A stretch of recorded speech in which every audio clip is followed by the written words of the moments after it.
Share screen. Ja. No, torej do tele razpredelnice smo prišli prejšnjič.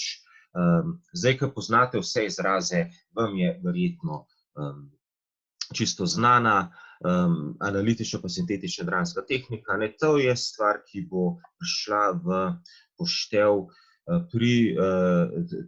tudi pri kasnejših dramskih besedilih, kajti strogo sintetičnih dram oziroma tragedij v antiki ni.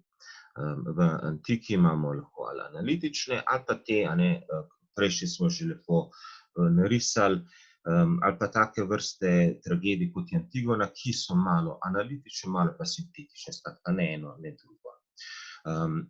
Mislim, da to bi moralo biti znano, Zapomnite si Shakespearja, ker že kmalu v drugem letniku pride na vrsto. Pa pogledamo še, kaj nam je še zdaj ostalo, pač ta nesrečni izvor tragedije. Na to sem že enkrat opozoril, napisano pa, kolikor vem, še nimate. Zadnja stvar, ki se tiče grške dramatike, je to, da nihče prav dobro ne ve, od kod je dramatika prišla, od kod izvira. Malo v zelo starih časih je, za osrednje grško obdobje, kakšnih 100-200 let nazaj, torej nekje 6.-7. stoletje pred našim štetjem. In kaj jih je spodbudilo, da so začeli graditi taka velika gledališča, torej grške teatre, da so začeli za toliko ljudi delati uprizoritve, da je bil to skorajda ljudski praznik, da so gledali več iger zapored. Izvor je nek verski običaj, to vam piše v vsakem učbeniku, kaj več podrobnosti se pa marsikateri avtor dejansko izogiba, ker je mogoče malo preveč zapleteno za prvi letnik, ampak jaz vztrajam pri tem, da pač delamo stvari kronološko, zato dajte potrpeti pri tej nesrečni tragediji. Tragos, ta beseda, ki je izvor za tragedijo, dejansko kar v vseh svetovnih jezikih, povsod je tragedy ali pa tragedy ali pa kaj podobnega, je dejansko starogrška beseda za žival, ki bi rekli kozo, niti ne koza, kozo. Oda je pa seveda oda, pesem, karkoli že. Kozlovska pesem izvira iz časov, ko so se šli verske obrede, in te verske obredi so izgledali tako zelo veselo. Spet ena zadeva, ki morda na prvi pogled nima popolnoma nobene zveze z tragedijo, ki se nam pomeni nekaj žalostnega, turobnega, depresivnega, tragičnega. To so bili pa spremljevalci boga Dioniza, ki so bili, in to je pa že mogoče stvar, izpričano je, da so plesali odeti v kozje kože, in so se imenovali satirji. Zato, ker dejansko začetek grške uprizoritvene umetnosti niti niso tragedije, ampak so neke dramske oblike, ki se reče satirske igre, kar si morate predstavljati kot nek vmesni člen med tragedijo pa komedijo, ampak tega vam ni treba znati, tako lahko enostavno. Skratka, kdaj je to preraslo v nekaj uprizoritvenega, ni jasno. To je zavito v temo, v neko obdobje pred to civilizirano staro Grčijo. Očitno pa je, da so se ti obredi mogli iz nekega uličnega sprevoda postaviti na nek fiksen prostor. In to je bil temelj tega, čemur kasneje rečemo teater, torej gledališki prostor, kjer so sedeži za gledalce, če to dlje časa trajalo, na sredini prostor za zbor, prostor za igralce in minimalno postavitve scen oziroma kulis zadaj. Skratka, kdaj je to prišlo, niso se uspeli dokopati, ampak druge stvari boste videli vsebinske, bodo pa logične, zato ker se iz tega zbora satirov, teh spremljevalcev, ki so malo na začetku peli pa plesali, pa bili oblečeni v te kože, zato se reče kozlovska pesem, se je nekoč en igralec, en nastopajoči izločil. Se pravi, bil sam v nasprotju z zborom. In tukaj pa je že nastalo to, kar je temelj vsega Ampak pazite, v evropski dramatiki, če greste na zelo daljni vzhod, tam pod dramatiko gledajo druge, še zmeraj malo bolj take ritualne, verske zadeve, a ne, ampak pri starih Grkih je eden od tega se eden izločil iz zbora in začel komunicirati s skupino, ki so bili v zboru. In je bil že dialog. In pol je bil samo nekaj desetletij, mogoče 100 let, je trajalo, da je ob tem enem igralcu začel delati družbo še drugi igralec, pri Sofokleju so že kakšni trije istočasno na odru, zbor seveda izgublja vlogo, ga pa še zmeraj najdemo, a ne. Še celo pri Sofokleju, ki je že čisto osrednja, klasična grška tragedija, ne, ker ko ste vi to brali, a ne, dosti natančno, se sem pa tja nekdo rekel: "Profesor, pa zakaj je zbor, a ne, poje vmes neke pesmi?"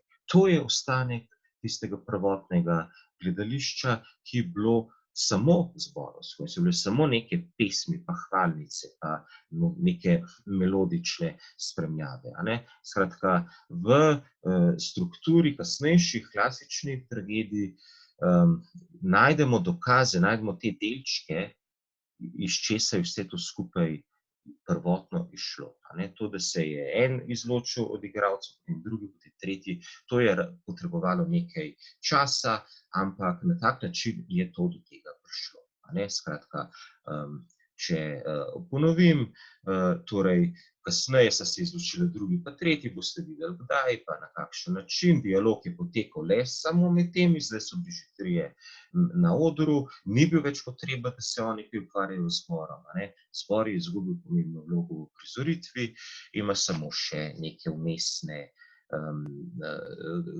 take pesmi, no, vodja zbora je pa potem spet seveda logično tako igralec, ki se osamosvoji, a ne. Torej, nekje v 6. stoletju, ne popolnoma jasno kako, nastane že to, čemur rečemo grška tragedija. Potem so bili pa trije veliki avtorji, vsi so pustili kar nekaj del za sabo, ampak prvi, ki je po izročilu dejansko pisal že take tragedije za uprizoritev, torej je na začetku tega, čemur rečemo grška dramatika, pa grško gledališče, en avtor Thespis, ki je bolj stvar ljudskega izročila, kajti to je še toliko nazaj, to je 6. stoletje pred našim štetjem, in nimamo o njem nobenega njegovega dela nimamo ohranjenega. Potem pa pridejo trije največji, za kakšnega ste že slišali, za kakšnega ne, po takem vrstnem redu, kot sem vam jih zdajle pokazal, si jih zapomnite: Aeschyl, Sofokles ali pa Sofoklej, lahko tudi rečemo po slovensko, in pa Euripid ali pa Euripidus je prvotno. Aeschyl je ta, ki je po ohranjenih igrah uvedel drugega igralca. In v njegovih igrah, a ne, zelo redko bi jih našli uprizorjene, nastopajo še bogovi, skratka je še tisti prvotni religiozni pomen tragedije, kjer se bogovi, tako kot v kakšnih epih, dejansko kot neke žive osebe, nastopajo na odru, se vpletajo v dogajanje, ne. Sofoklej tega nima več. Vemo, da je kraljev Oidip žrtev volje bogov, ampak nimamo pa nobenega boga na odru več. No, pri Aeschylu imamo še torej drugi igralec, so še bogovi, Sofoklej, že prej povedal, tretji igralec, a ne, tukaj bo dokončno jasno, da zbor bo umaknjen. Sicer je zanimivo, da je število igralcev v zboru, na to je lahko vplival, povečal, ampak istočasno zmanjšal vlogo na nekaj vmesnih pesmi.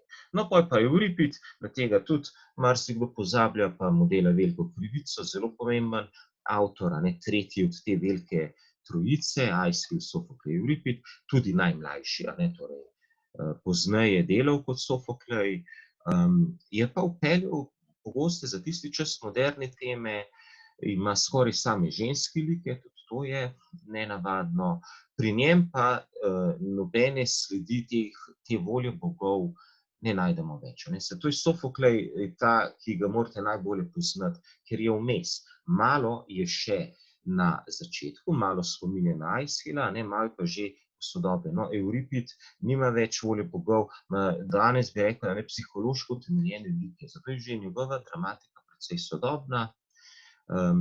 Ima, kot sem rekel, skoraj same ženske glavne junakinje. Zanimivo je, da so ga stari Grki, da je bil takrat dostikrat kritiziran.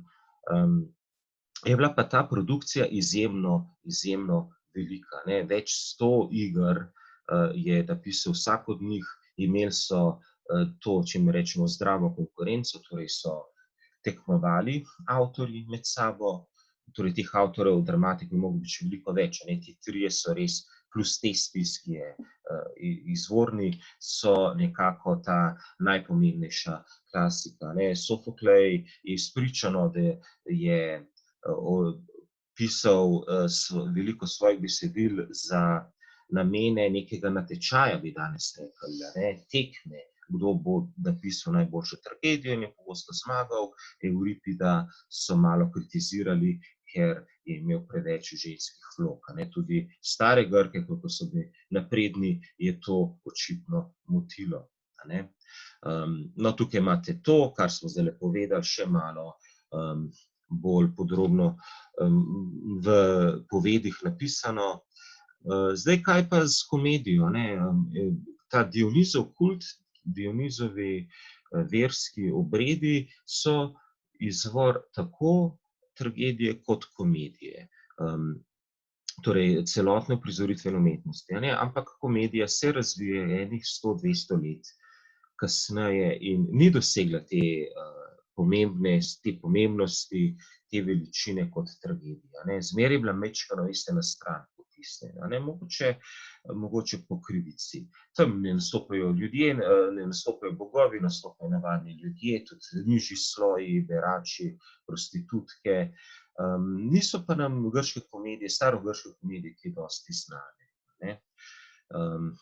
No, s tragedijo se je že veliko ukvarjal Aristotel in to je pa tudi še stvar za drugo polovico današnje ure, a ne. Tule imate spet ponovno iz enega drugega učbenika narejeno, kaj vse se je pričakovalo, da ena tragedija ima, ne. Vsi poznate Enotnost kraja, časa in dejanja, veste, da dejanje ni bilo tako nujno, bi lahko dali tukajle oklepaj. Dramski trikotnik poznate pretežno vsi, a ne, od zasnove, zapleta, vrha, razpleta, osnove, to se da pri kralju Edipu za inženirsko natančnost določiti, kaj je, a ne. Pa te delitve ki so še danes narejene, dejanja ali akti, a ne, znotraj tega so pa prizori. Potem pa dramski govor, a ne, eni profesorji izjemno natančno zahtevajo, da ta izraz poznate, enostavno to ni po mojem pojmu nič kompliciranega, dramski govor je tisto, kar osebe na odru govorijo, torej premni govor je to, ne, dobesedni citat. Istočasno so pa že stari Grki pogruntali, da je dobro imeti nekaj napotkov za uprizoritev, temu so rekli didaskalije. Zanimiv je izvor tega izraza, malo je povezan z didaktiko, z nečim didaktičnim, pomeni pa to, a ne, ali napotki za uprizoritev, ali režijski napotki, napotki za igralce, kakorkoli si to zapomnite, a ne. Dve tehniki in pa neka visoka snov, a ne. Komedija je bila bolj za nižje sloje, tragedija ima pa kraljeve družine, mitološke zgodbe iz zgodovine Grkov in tako naprej, a ne. No, zanimivo je, da junak mora po nečem izstopati. Kralj Oidip je seveda tak plemenit, pameten, uspe premagati to sfingo, a ne, ampak ima šibko točko, zaradi katere propade, a ne. Dobro, a ne, tukaj naprej imate še malo interpretacije. Fizično propade, idejno zmaga, lahko to drži, lahko ne, a ne. Moralni značaj tragedije je tudi pomemben, a ne, to je povezano s to katarzo. Tako, dajmo kar pogledati še, kaj ta katarza je. Zdaj smo pa že kar par ur govorili o tem izrazu. Žal ni slovenske ustreznice, vsaj ne popolnoma pravilne. Najbližji izraz je očiščenje, a ne, za katarzo. In to izvira iz same osnove, kaj je sploh tragedija po definiciji. To smo prihranili za konec, ker je v zelo kratkem načinu povzeto vse, kar smo se do zdaj pogovarjali o tragediji. Lahko ji rečete slovenskim izrazom, zdaj že malo zastarelim, žaloigra, literarna zvrst, seveda namenjena uprizoritvu, torej dramsko besedilo, žalosten, konec. Žalosten, lahko rečete pretresljiv, lahko rečete tak res presunljiv in hud konec, tak, kjer jokamo. Na koncu je poražen, velikokrat umre, tlele sem se zatipkal, ni pa nujno, kralj ljudi ne umre, je pa fizično in psihično poražen oziroma na dnu. V tem bistvu tragedije, v tem, da se mora glavni junak gledalcem smiliti. Tale poved pove vse. Če tole razumete, vam bo tale snov šla čisto lahko od rok. Če mi ne sočustvujemo s tem, da se je glavnemu junaku nekaj hudega zgodilo, tragedija ni dosegla svoj namen. Če bi bil kralj ljudi prikazan kot ena navadna baraba, umoril je tisto skupino, ki se je vračal v Tebe, nekaj sfingo vrgel na trik, da se je ubila, delal je grde stvari, malo se je delal, da ne pozna svoje mame, ne vem, izmišljujem si stvari, bi vsi rekli, prav mu je, kaj pa je bil taka baraba. Ideja je v tem, da nekomu se zgodi nekaj hudega, pa se to ne zasluži. To je bistvena razlika. Če bi se enemu, ki je prikazan kot negativ, zgodilo nekaj slabega, ni efekt enak, kot če se zgodi to nekomu, ki je v resnici dober, prikazan dobro. Torej, glavni junak se mora gledalcem smiliti, je žrtev te zle usode, seveda to pomeni pri Grkih volje bogov. Želi delati dobro, želi spremeniti, ne uspemo. Kralj ljudi pa ne naredi skoraj nič narobe, ubil je tisto skupino ljudi, mu je bil usojen žalosten konec. Je brez krivde kriv. Gledalci so torej doživljali intenzivna čustva in ta čustva so skrita v tem čudnem pojmu katarza. Ampak tukaj še ni konec. Tle res delam zelo počasi pa po vrstnem redu, ker če boste tukaj ostali, se boste zmotili, ne bo odgovor popoln. Kaj je že Aristotel vedel, ki se je prvi ukvarjal z katarzo, ki se je prvi ukvarjal s tragedijo in se mi zdela zelo pomembna, videl je, da kljub temu, da gledalci na koncu jokajo, da trpijo, da so nekako rešeni teh negativnih čustev. To pa zato, ker ob tem sočustvovanju, ob tem trpljenju, ko jokajo za kraljem Oidipom, če gledajo to tragedijo, ali pa jokajo, so na strani Antigone, ki je uboga in se tam mora obesiti, ker je živa, zakopana, zazidana v grobnico, da istočasno rečejo, to je bila pač huda usoda, to so vse bogovi njim namenili, še dobro, da nam se kaj takega ne zgodi. Skratka, istočasno, kot so jokali, so se očistili ravno teh žalostnih, trpečih, negativnih čustev. Malo kontradiktorno, ampak pomislite, katarzo v malo podobni obliki, ne čisto enako, lahko srečate tudi danes pri gledanju praktično kateregakoli žalostnega, presunljivega filma. Vam bo hudo, solze bodo šle dol, boste čustveno napeti, če je seveda igra prepričljiva, če je film dobro narejen, ampak kaj na koncu marsikdo naredi? Reče, še dobro, da je to samo film. Ali pa če gledate Titanik, kako vsi poznate, še dobro, da se je to zgodilo tistim 110 let nazaj, pa da nisem jaz v njihovi koži. Torej, s tem, da se poglobimo noter v dogajanje, se istočasno tudi zavemo, pa se to je neka davna zgodba, ali pa se sploh ni zares zgodilo, še dobro, da mene kaj takega ne čaka. In točno to se je dogajalo tudi pri starih Grkih. Gledalci so torej sočustvovali, trpeli z glavnim junakom, po drugi strani pa so se na koncu igre tudi dejansko znebili. Očistili teh čustev, bili so olajšani, da so te hude zgodbe o kraljih Oidipih, Antigonah, Oresteji, recimo Medeji in tako naprej, pa o trojanski vojni, da je ta zla usoda doletela mitološke kralje, neke zgodovinske like, ne pa njih samih. Torej, niso samo žalostna čustva, je očiščenje teh čustev zaradi zavedanja, da je usoda človeka v rokah bogov in ni moč spremeniti.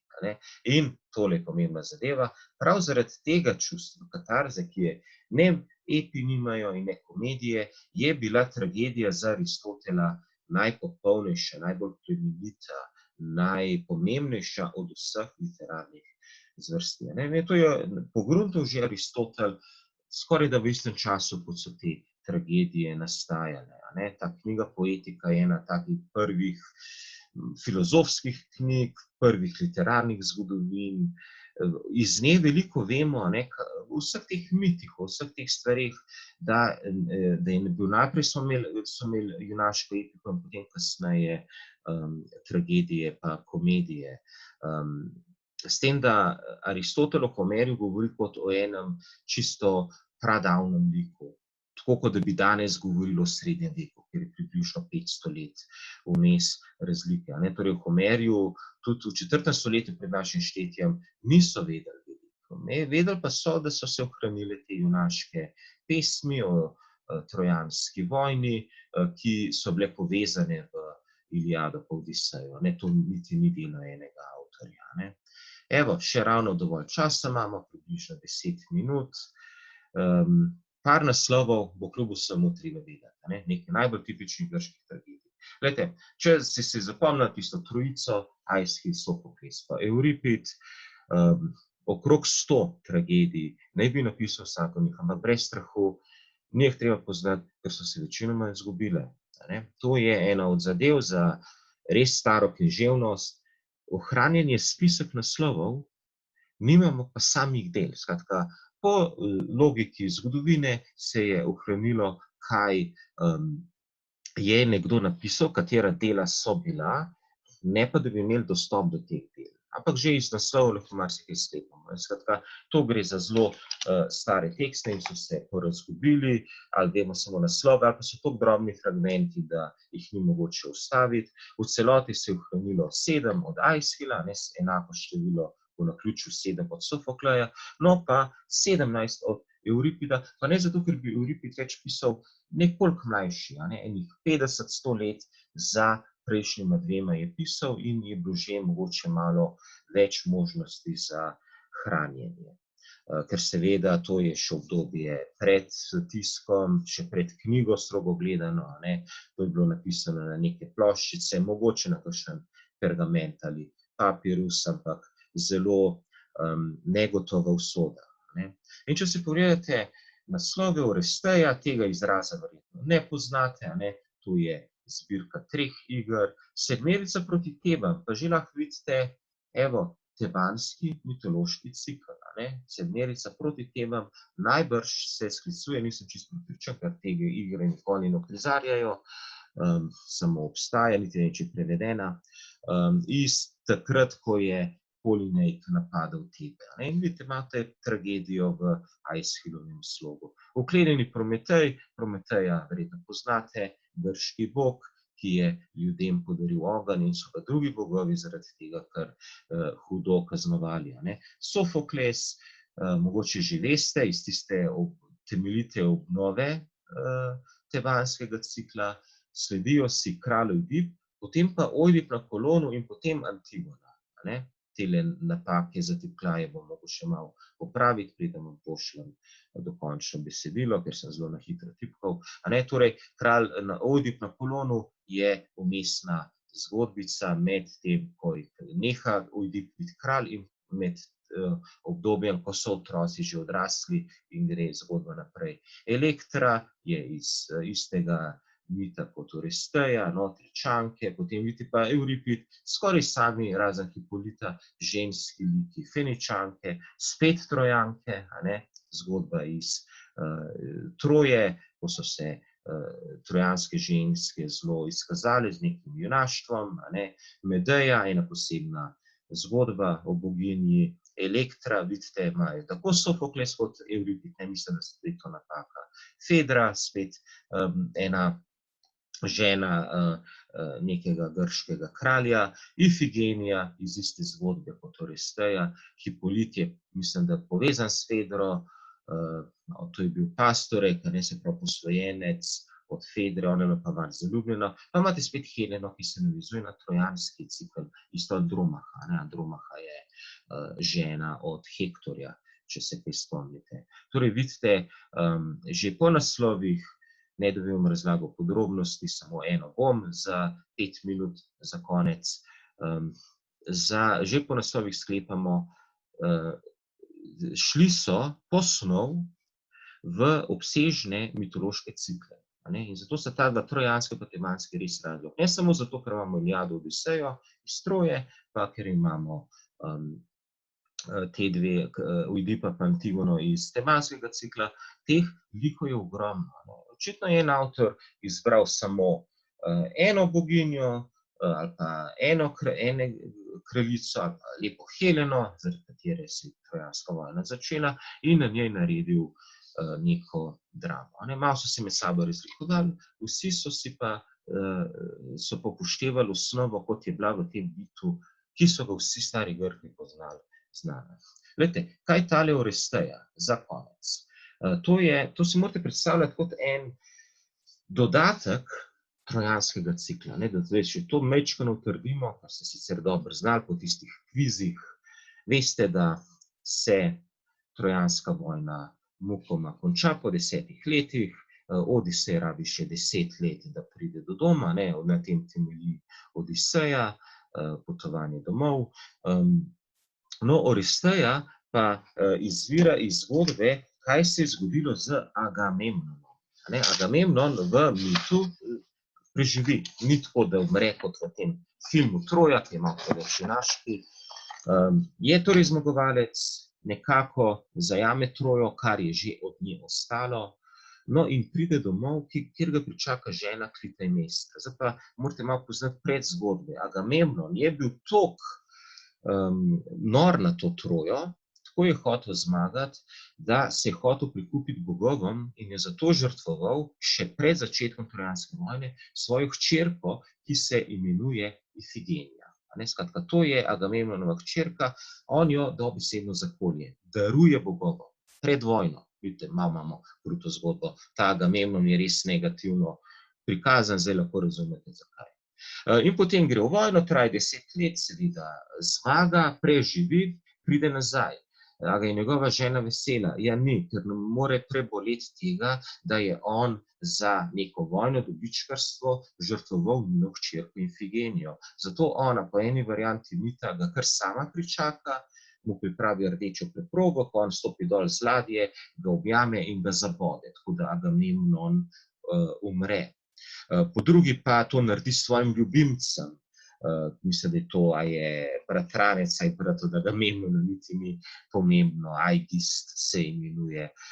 No, in ta rdeča preproga ne bi skrila kri, da noben niti ne bi opazil, da je Agamemnon zaklan, da je ona ubila Agamemnona. No, kaj pol naprej? Poleg te Ifigenije sta imela Agamemnon pa Klitemnestra, ko sta bila še srečno poročena, še 3 otroke, najstarejši je Orest, mislim, da je pa še Elektra, pa še kakšen tretji, niti ni pomembno. In nadaljevanje te čudne zgodbe, da Agamemnon preživi vojno, doma ga pa ubije žena, zakolje žena. Potem peljejo naprej potomci, kajti Orest, ki pa je imel rad očeta Agamemnona, ne more preboleti, da ga je mama Klitemnestra kar takole kruto zaklala, ubila, in potem on maščuje očeta in on ubije svojo mater, Klitemnestro.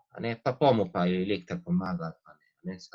Te zgodbe, kot vidite, so še bolj nore, mogoče kdaj kot zgodba o Oidipu, ki je tudi ubil očeta in se poročil s svojo materjo, pa tako naprej. Tako da so malo te izrazi o Oresteji znani. Ker tole Orestejo, veste, če boste hodili v gledališče, zna biti, da boste kakšno, to so 3 zgodbe, kakšno verzijo, kakšen del teh 3 zgodbic videli, a ne. Povsod nastopajo Agamemnonovi otroci.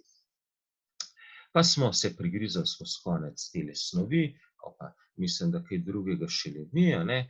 Če bi radi to v kakšni drugi obliki kot s temle PDF-jem, a ne, tale interaktivna tabla ne shrani to tako temeljito, kot sem to najprej pričakoval, mi kar povejte, imam vse v Wordu in lahko dobite tudi kakšen boljši PDF, kot je bil ta, ki je bil prejšnjič poslan.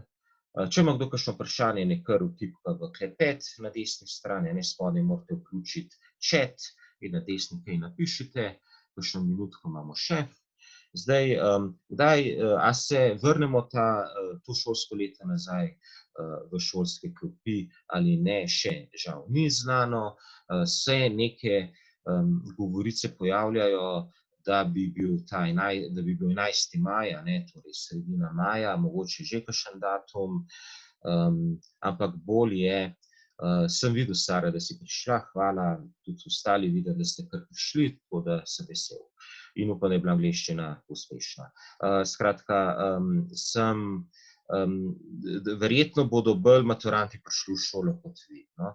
Tako da bom jaz čez prvomajske praznike razmislil, kako zdaj to oceno iz tega sklopa, ko smo ga zdaj res definitivno končali, a ne, tole z tragedijo pa z katarzo je bila zadnja del snovi, ostalo imate v zvezkih, lahko prepišete po teh PDF-jih, ko vam jih pošljem, lahko samo natisnete in nalimate v zvezek, a ne, nič ni treba, ni mi treba slikati zvezkov, a ne, s svojo snovjo. Bomo videli, a ne, tako. Zdaj za ta mesec, smo končali. Če ima kdo še kakšno vprašanje, naj kar napiše v klepet, ker 1 minutko imamo še.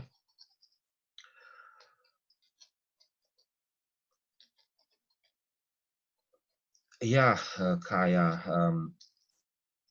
po počitnicah, glejte, prednost imajo res 4. letniki, a ne, tako da, če se bo izkazalo, da še dolgo ne bomo noter, vas bom po asistentu obvestil, bomo v kakšni spletni učilnici izvedli ali ustno ali pa kako drugače. Vem, da vas je kar veliko, ko morate še kaj nazaj popravljati, a ne, tudi Kralji ljudi pa Antigono. To dobite po prvomajskih čim prej. Dobro, pol pa se vam za danes zahvaljujem, dobite tele stvari v obliki PDF-ja, ostanite zdravi in se vidimo po prvomajskih praznikih.